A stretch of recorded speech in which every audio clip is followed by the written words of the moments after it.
Pinuhusan ng pabango si Jesus.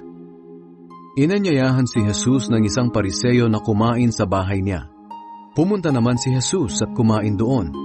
Sa bayang iyon ay may isang babaeng kilala sa pagiging makasalanan. Nabalitaan niyang kumakain si Jesus sa bahay ng Pariseo. Kaya pumunta siya roon at nagdala ng pabango na nasa isang sisidlang yari sa batong alabastro.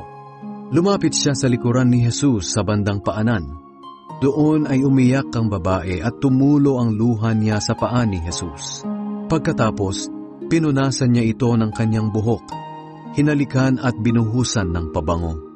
Nang makita iyon ng Pariseyong nag-anyaya kay Jesus, inisip niya, kung talagang propeta ang taong ito, alam sana niyang masama ang babaeng ito na humihipo sa kanya.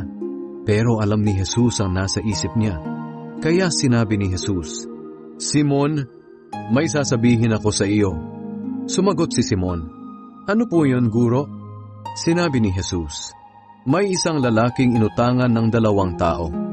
Ang isa'y umutang sa kanya ng 500 at ang isa na may 50. Nang kapwa sila hindi makabayad, pareho silang pinatawad.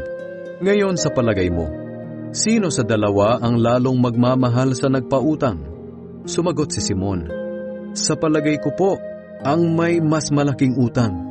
"Tama ang sagot mo," sabi ni Jesus. Pagkatapos ay nilingon niya ang babae at sinabi kay Simon, "Tingnan mo ang babaeng ito. Nang pumasok ako sa bahay mo, hindi mo ako binigyan ng tubig na ipanghuhugas sa paa ko. Pero ang babaeng ito ay sariling luha ang ipinanghugas sa paa ko, at ang buhok pa niya ang ipinunas dito.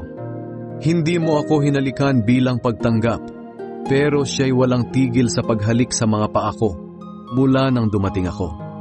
Hindi mo pinahiran ng langis ang ulo ko, pero pinahiran niya ng mamahaling pabango ang mga paa ko. Kaya sinasabi ko sa iyo na ang malaking pagmamahal na ipinakita niya sa akin ay nagpapatunay na pinatawad na ang marami niyang kasalanan.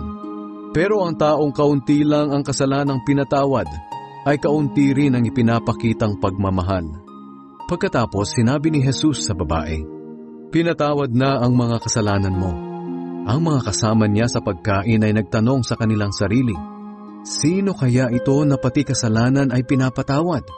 Sinabi ni Jesus sa babae, "Iniligtas ka ng iyong pananampalataya.